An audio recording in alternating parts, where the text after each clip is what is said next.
Mindfulness is a function that disarms distractions, in the same way that a munitions expert might defuse a bomb. Weak distractions are disarmed by a single glance.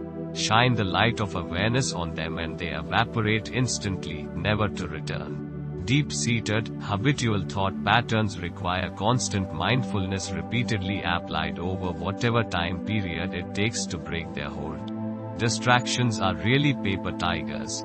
They have no power of their own. They need to be fed constantly, or else they die. If you refuse to feed them by your own fear, anger, and greed, they fade. Mindfulness is the most important aspect of meditation.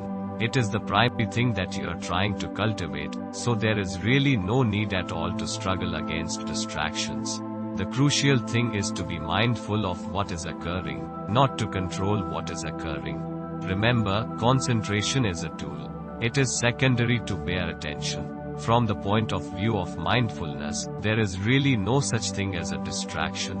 Whatever arises in the mind is viewed as just one more opportunity to cultivate mindfulness.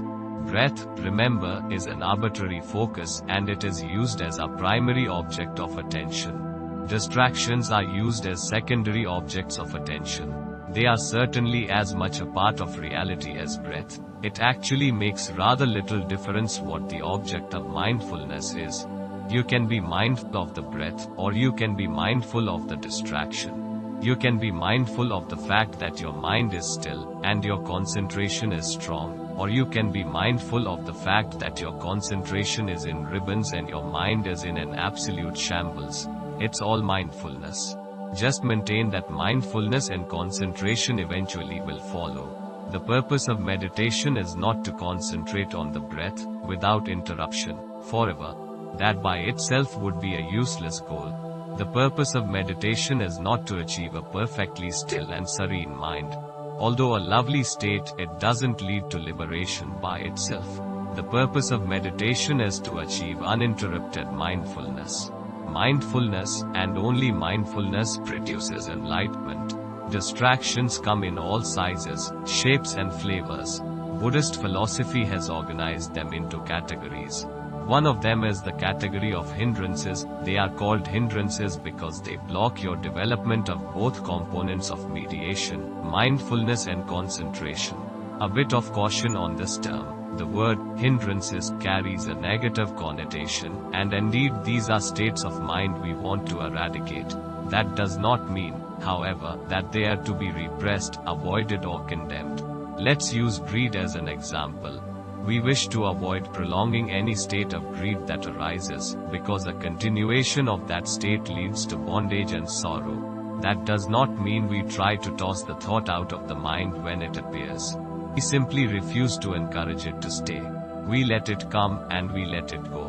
When greed is first observed with bare attention, no value judgments are made.